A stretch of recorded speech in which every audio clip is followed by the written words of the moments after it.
नमस्कार। आज कुछ अंतराल के बाद मैं आपके समक्ष उपस्थित हुआ। आज मेरे मन में फिर एक जिज्ञासा है। ये नेचर, प्रकृति और ईश्वर काम कैसे करते हैं? इनके काम करने का तरीका क्या है? ये क्वेश्चन इसलिए मेरे मन में आया कि अब लगभग 40-50 दिन से हम लोग घर में बैठे हैं। टोटल लॉकडाउन है। हम जो बहुत ऊंची उड़ान होते थे इंसान, वो सब अपने घरों में कैद होकर बैठ गए हैं। भय का साम्राज्य है। बड़े समझदार लोग भी भयभीत हैं। उनका कहना तो यह है कि सावधानी हटी तो दुर्घटना घटी, इसलिए हर समय सावधान रहिए, हाथों को धोइए, पानी चेहरे पर मास्क लगाइए, सोशल डिस्टेंसिंग रखिए। ये सब ठीक है, इसका कोई मेरा पॉइंट नहीं है। मेरे मन में जिज्ञासा है कि ये काम कैसे करते हैं। मानव सभ्यता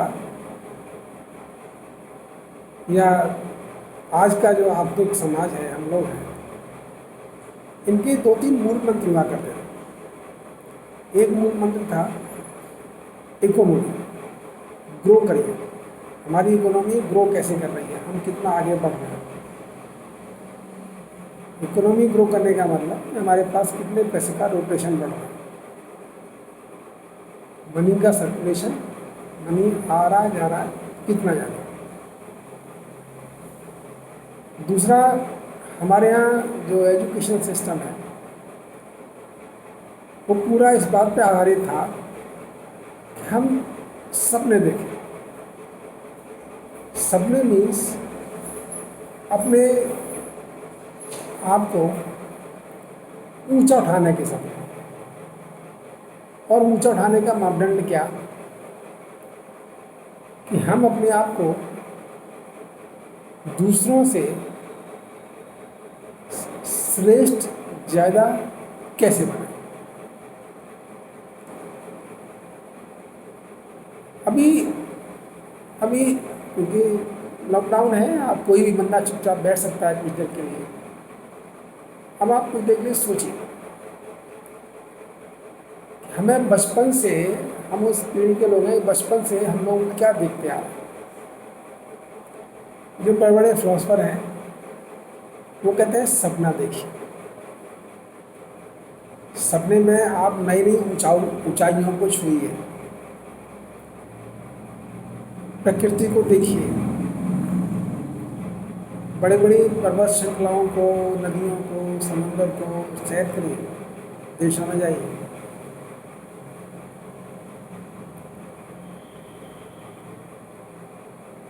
हमारा जो हम पढ़ते हैं, जब एक बार की घटना है कि मैं किसी से मिलने गया था, मैं उनका जो बेटा था वो आईआईटी में उसका एडमिशन हो गया था। तो वो अपने बेटे को परिचय करा रहे थे कि भाई नाउ आईआईटी है। मैं उस चेहरे को, बच्चे को बहुत तक देखता रहा। इसके अनकॉन्शियस माइंड में एक वेव्स चल रही है, तरंगे चल रही हैं। तरंगे हैं सुप्रीमेसी की तरंगे। He is much better than others. उसके मन में ये कल्पना आ गई है कि he is much better than others. ये जो एक घटना मैंने कही आपसे, लेकिन अगर आप अपनी एजुकेशन सिस्टम को देखिए, हम स्कूल में पढ़ते हैं, हमें मार्क्स दिए जाते हैं, किसी के अच्छे मार्क्स आते हैं, किसी के और अच्छे मार्क्स आते हैं, किसी के और अच्छे मार्क्स आते हैं। हमारे अंतःमन में, अंतःकरण में, अंतर्मन में हमारी एक बात बैठा दी जाती है, you have to compete to prove yourself better than others। और यही हमारी एजुकेशन सिस्टम का, हमारी लाइफ का एक तरह से अनस्पेसिफाइड प्रिंसिपल बन गया है। क्लास में टॉप आए, अगर सेकंड नंबर पे आ गए तो हम लोग परेशान हो जाते हैं। 99% नंबर आ गए, 98% नंबर आ गए, और हमारे 2% नंबर कम रह गए या 2.2% कम रह गए और हम को पोजीशन नहीं ला पाए, तो इमेजिन कर रहे थे, हम दुखी हो जाते हैं। हमको इस बात की खुशी नहीं होती है कि हमारे 98% नंबर तो आ गए, नहीं, हम दुखी हैं क्योंकि हम जो उम्मीद कर रहे थे उनको नहीं मिला, अपेक्षा कर रहे थे उनको प्राप्त नहीं हुआ। कोरोना काल चल रहा है, तो जिन पिक्चर्स के बारे में कभी देखने का सोचते भी नहीं थे या मौका भी नहीं लगता था, अब आजकल खाली बैठे बैठे कई पिक्चर्स देखने का भी मौका मिलता है। और उन पिक्चर्स को देखते हुए कई चीज़ें मेरे मन को मत डालती। एक पिक्चर देखी कुछ दिनों पहले, 4 दाम्पत्य सूत्र में पिरोए हुए बंधों की पिक्चर थी, और कैसे छोटी छोटी सी बातों पे, छोटी छोटी सी अहमता के पीछे वो पढ़े लिखे बहुत विद्वान व्यक्ति डाइवोर्स की मंजिल तक पहुंच रहे थे, अलग होने की, अलग होने की, और उन अलग हो रहे जो चेहरे थे सब उदास थे, खुशी नहीं थी, कहीं ना कहीं उनको गम था कि कुछ टूट रहा है, कुछ छूट रहा है, लेकिन अंदर से अपने आप को श्रेष्ठ प्रूव करने की भावना इतनी बलवती थी। छोटी छोटी बातों से हमारे मन के भाव इतने बहक गए थे कि हमारी वो हमको आगे तैयार नहीं होने देती थी। और इसमें गलती किसी एक की नहीं थी, ये सिस्टम की गलती थी। हम जिस सिस्टम के पार्ट है ना, हमको यही सिखाया जा रहा है। एक आज बहुत पुरानी घटना याद आती है। एक हम लोगों ने एक वर्कशॉप ऑर्गेनाइज किया था, टेक्निकल वर्कशॉप, देश के नामी ग्रामी लोग आए हुए थे। तो उनमें एक कंसल्टेंट थे, और ये बात मुझे आज इसलिए भी याद है क्योंकि इस बात को वैसे अदरवाइज 30 साल करीब हो गए होंगे, कि जब उनका बोलने का नंबर आया, उन्होंने हमको इन बात के लिए बहुत कोसाई, हम इंडियंस को, वो थे इंडियन ही, हम लोग सहनशील क्यों हैं, हम अपने हक की लड़ाई क्यों नहीं लड़ते हैं, हम बड़ी बड़ी घटनाओं को भी सह करके आगे बढ़ जाते हैं। हमको लड़ना चाहिए, हमको फाइट करना चाहिए, हमको अपने हक की लड़ाई लड़नी चाहिए। एग्जाम्पल दिया, हम लोग पानी पीने जाते हैं, पानी कहीं गिलास हाथ में नहीं होता तो अंगूर से ही पानी पीना शुरू कर देते हैं। क्या है ये? हम इंडियंस क्या हैं, क्यों इतने टॉलरेंट हैं, क्यों इतने नम्र हैं, हम इतना प्रॉपर मैनेज क्यों नहीं करते सिस्टम को। घटना तो पुरानी है, 30 साल पुरानी, लेकिन मेरे मन को आज भी छूती है। मेरे मन में आज भी वो स्मृति बिल्कुल तरोताज़ा है, क्योंकि उस समय भी मेरे मन में एक क्वेश्चन था कि ये क्या असहिष्णु होना, इंटॉलरेंट होना एक अच्छी बात है क्या? अपने हक के लिए लड़ना ठीक है, मैं हक के लिए लड़ना, हम इसको बुरा तो नहीं कह रहे हैं, लेकिन उस लेवल तक लड़ना कि हम कभी दूसरे के हक की मर्यादा को भी लग जाएं, ये तो कोई बात नहीं है। मेरा उस समय भी ये मानना था, और अब मेरी ये मानता और थोड़ी दृढ़ हो गई है। टॉलरेंट होने जाना, कुछ अप्रिय बातों को सहन कर लेना, कोई कोई बुरा नहीं है, अनुचित नहीं है। ये मैं आज के परिवेश की बात कर रहा हूँ। उसी में एक फिल्म देखी, एक बच्चा था, माँ बाप डाइवोर्स कर चुके थे, दोनों वैसे साथ पढ़े थे, एक इंजीनियरिंग कॉलेज से पास आउट थे। Tolerance, lack of intolerance, divorce हो गया, बेटा बाप के पास रहता था और बाप बिल्कुल 100% चाहता कि बेटा जो है वो कंपटीशन ट्राई करके क्रैक कर ले, कंपटीशन को निकल जाए। जब वो रिजल्ट आता है और बेटा उसमें क्वालिफाई नहीं कर पाता है तो बेटा परेशान हो जाता है और ऊपर छत से कूद के आत्महत्या की चेष्टा करता है। पूरी फिल्म इसी के आसपास घूमती है। आज जब मैं बहुत शांत मन से बैठता हूँ, क्योंकि अब जीवन का वो पड़ाव आ गया है जब मैं थोड़ा शांति की सी अनुभव करता हूँ और संयोगवश जीवन के बहुत से पहलू देखने का मौका भी मिल गया है, एजुकेशन से लेकर हर लेवल तक, तो मैं थोड़ा सा समझ पाता हूँ कि जिंदगी वो नहीं है जो हम जी रहे हैं। हम जिस मार्ग पर चल रहे हैं वो मार्ग ही सब कुछ नहीं है। जिंदगी कुछ और भी है। और जिंदगी क्या है इसका पूरी तरह से दर्शन समझ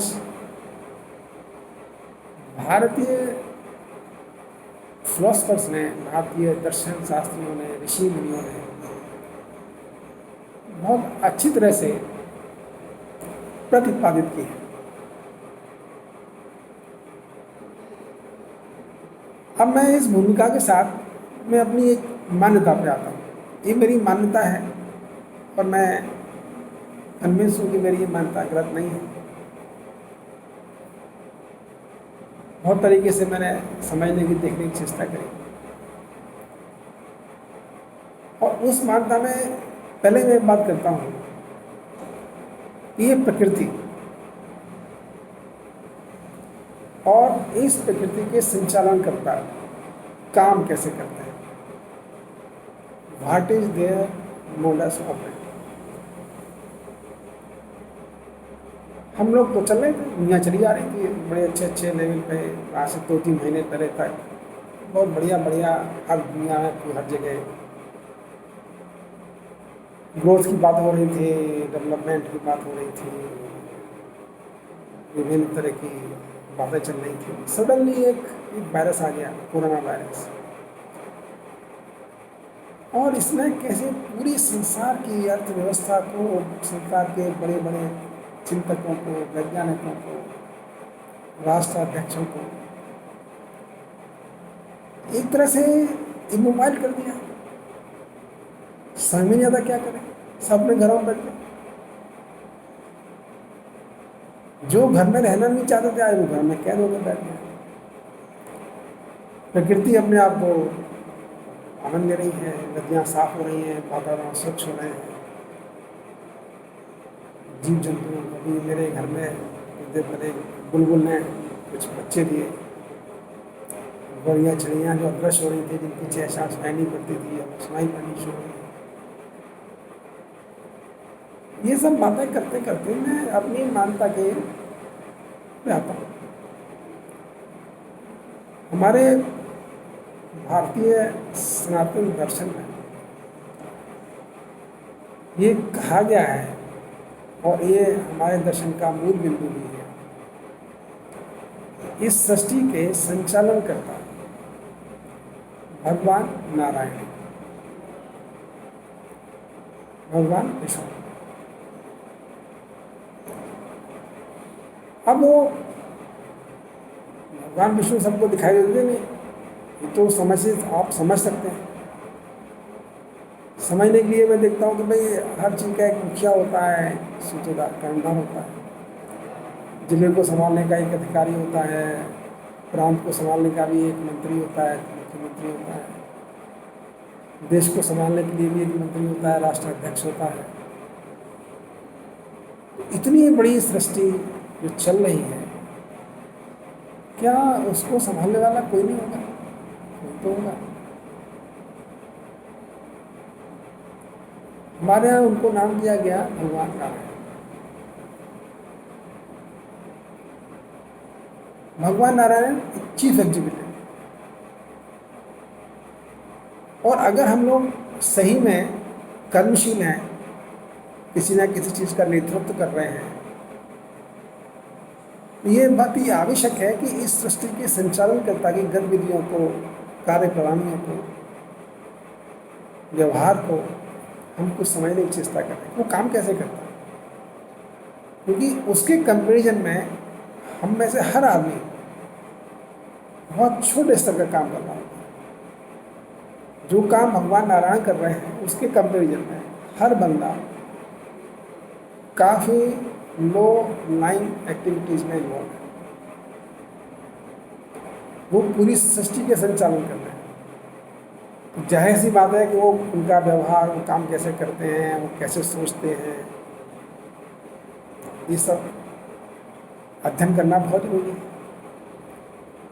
जब हम पढ़ाई करते हैं ना, तो हमको केस हिस्ट्री बताई जाती है। केस हिस्ट्री हमसे कहा जाता है कि आप बड़े बड़े लोगों का चिंतन करिए। अगर आपको जीवन में आगे बढ़ना है तो आप जो बड़े लोग हैं, जो सामर्थ्यवान लोग हैं, जिन्होंने जीवन में कुछ पाया है, उनके चरित्र का, उनकी सोच का, कैसे काम करते हैं, इसका अवलोकन करें, उसको समझने की चेष्टा करें, इससे आप कुछ पाएंगे। तो क्योंकि मेरी मान्यता है कि नारायण इस सृष्टि की संचालन करता है और उनसे बड़ा कोई नहीं है आज तक, उनसे बड़ा कोई भी नहीं है सृष्टि में।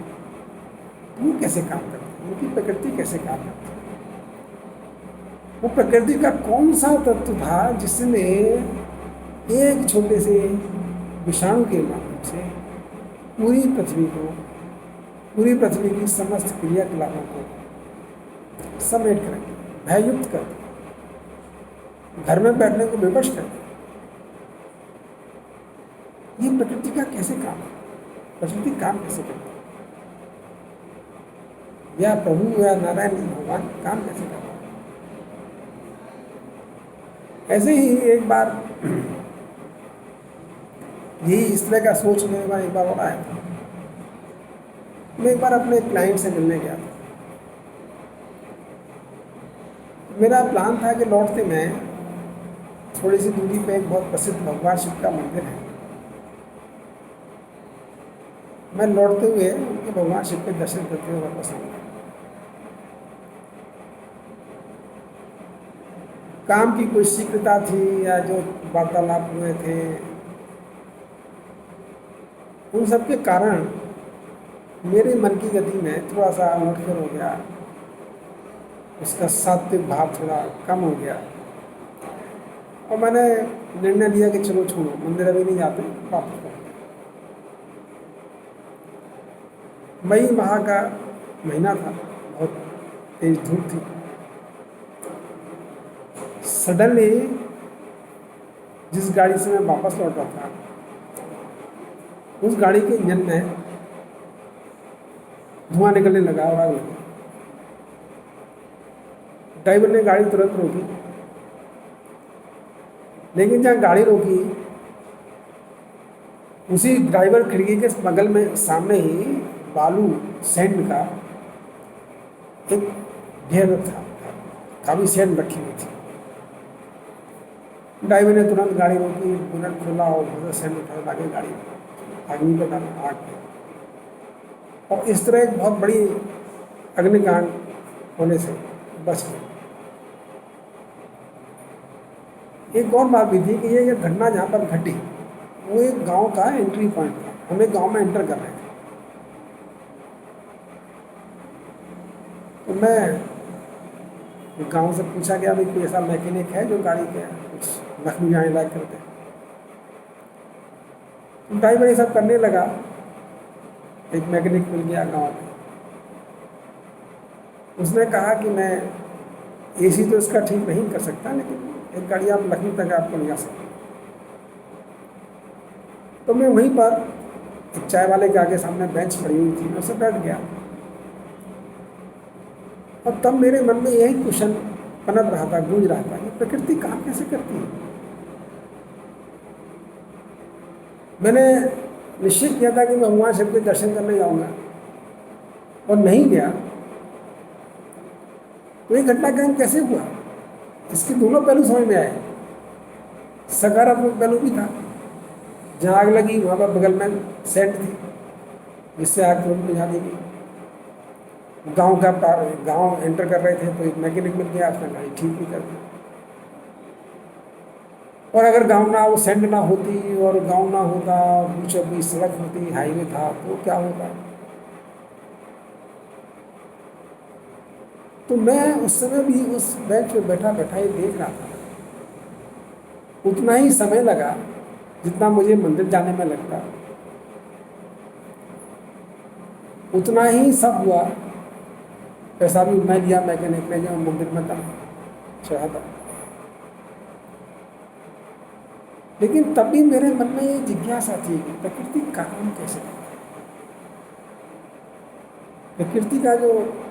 प्रकृति हाउ इज ऑपरेट कैसे करती है।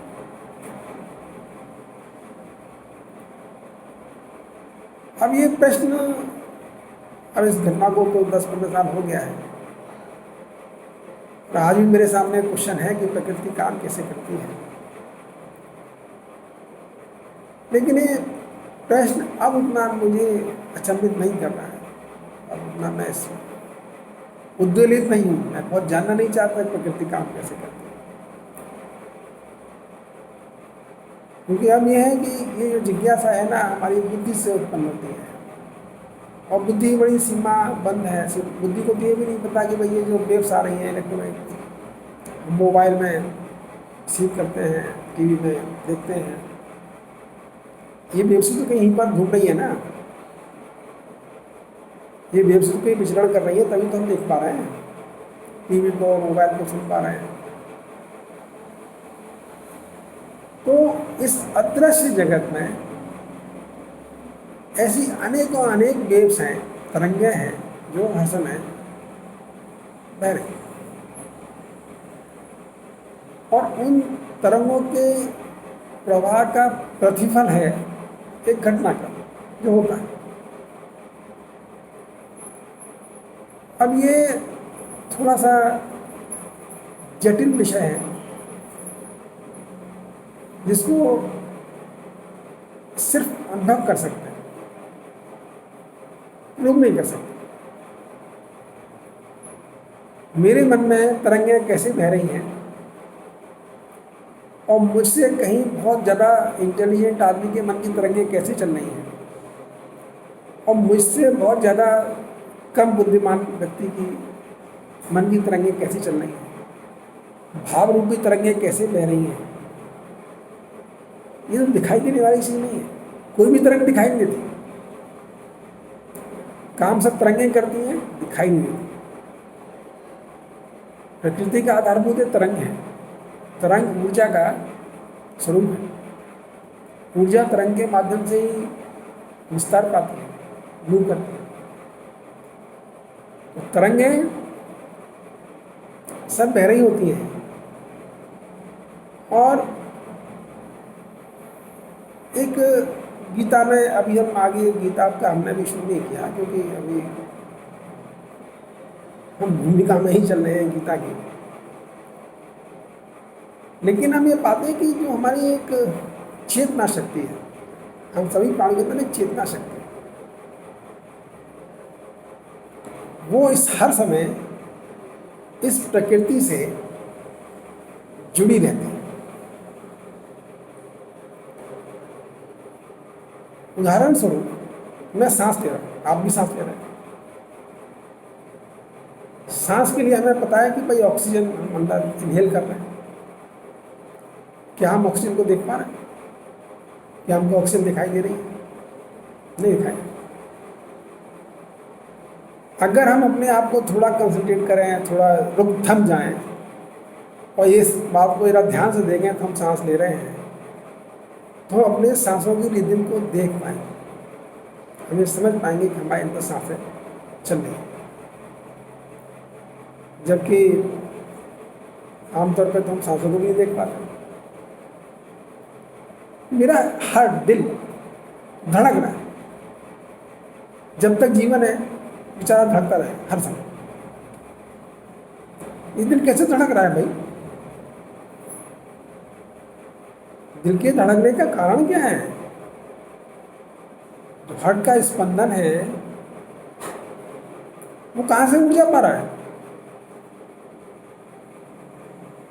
कभी नहीं सोचा, ध्यान नहीं जाता, ध्यान देते नहीं कि दिल धड़क रहा है। और कितना महत्वपूर्ण है दिल, बेचारा मेरे शरीर का एक पार्ट है। कभी मैं उसे प्यार ही नहीं करता, कभी देखा नहीं प्यार से। अरे भाई मेरे दिल हार्ट, जब तक आप हैं तब तक ही हमें पूरी सृष्टि मेरी तभी तक जब तक आप हैं, लेकिन मैं हार्ट को नहीं देखता, ध्यान नहीं आता मेरा अंदर की तरफ। लेकिन दिल कैसे मूव करता है? वो कहते हैं दिल की फायरिंग के लिए पल्स आती हैं, पल्स, करंट आता है। और जो हमारी ऊर्जा शरीर में चल रही है ना, वो भी करंट रूप में ही है। ज़्यादा करंट है बॉडी के अंदर, ज़्यादा ऊर्जावान है। कम करंट है, थक हार के बैठ जाएंगे। तो ये करंट कहाँ से आ रहा है? Who is propagating this current? और आंखों से ऊपर और माइंड के जो बीच का पोर्शन है, हमारे शरीर का लास्ट सेंसर आंखें हैं, लेकिन आंखों से ऊपर भी हमारा शरीर का 3-4 इंच ऊंचा एक और हिस्सा भी है, जिसको हम माइंड बोलते हैं, फोरहेड। आंखों तक बाहर से ऊर्जा जा सकती है, लेकिन आंखों के ऊपर जो फोरहेड है वहाँ पे कोई एक्सटर्नल सेंसर नहीं है, कोई ऑर्गन नहीं है। लेकिन जो जहाँ पर कोई ऑर्गन नहीं है, वहीं से हमारे विचारों की उत्पत्ति होती है, हमारे अंदर थॉट प्रोसेस वहीं से आते हैं। हमारे शरीर को चलाया करने वाला विद्युत तरंगे, पल्स वहीं से क्रिएट होती है। और यही पोर्शन इस प्रकृति से जुड़ा हुआ है। जैसे हम हवा से जुड़े हुए हैं, एयर से जुड़े हुए हैं, जो हमको सतत ऑक्सीजन दे रही है, ऐसे ही हमारे ऊपर का फोरहेड का जो हिस्सा है, ये आसपास का जो हमारा मैग्नेटिक फील्ड है, डिवाइन फील्ड है, डिवाइन फोर्स है, उससे कनेक्टेड है। और हमारे अंदर उत्पन्न होने वाले जितने विचार होते हैं, कहीं ना कहीं ये उसी डिवाइन फील्ड से गवर्न होते हैं। जब हम कभी किसी योगाभ्यास से, ध्यान से, मेडिटेशन से अपने आप को कूल कर ले जाएं, अपने विचार श्रृंखला को धीमा कर लें। देखो, जैसे सांस देखने के लिए आपको अपनी सांस को, अपने श्वास को अनुभूत करने के लिए अपने विचारों के क्रम को रोकना पड़ेगा। उसी भांति अगर आप उस तरंगों को देखना चाहते हैं जो आपके अंदर विचार रूप में एंटर कर रही हैं, तो भी आपको ध्यानावस्था में जाना पड़ेगा। ध्यानावस्था मीन्स अपने अंदर प्रभावित हो रही तरंगों को रोकना, उन पर नजर रखना, उनको देखना, उनको समझना। और जब हम ये करते हैं तब हम समझ पाते हैं ना, तरंगे भी हमारे माइंड में भी विचार आ रहे हैं, आते चले जाते हैं। अक्सर लोग बात करते नींद नहीं आई, क्यों नहीं आएगी? उनका माइंड इतना ज़्यादा विचारवान था, उनके अंदर विचारों का इतना फ्लो हो रहा था, उनकी नींद उड़ गई, उनका माइंड शांति नहीं हो पाया। देखिए, प्रकृति हमसे क्या कहती है? प्रकृति क्या कह रही है हमसे? हे बंदे, अपने आप को इतना मत उड़ाओ, हकीकत को समझो, तुम हो कौन। तुम जिनके सहारे जिंदा हो, तुम्हारी लाइफ जिनके सहारे चलती है, उनके क्षण के लिए देख तो लो। कहाँ कहाँ इतना ज्यादा उद्वेलित हो रहे हो। हर क्षण कुछ ना कुछ सोचना है, हर क्षण कुछ ना कुछ करना है। अरे भाई रुको, थमो, बैठो और देखो, मैं तुम्हारी माँ हूं। अरे बच्चों, अपनी माँ को देखो जिसे तुम्हें पैदा किया है। कहाँ भटक रहे हैं, कहाँ इतने सत्य में इतने तल्लीन हो गए हो कि सत्य का आभास ही नहीं हो रहा, पहचान ही नहीं रहे कि सत्य है क्या।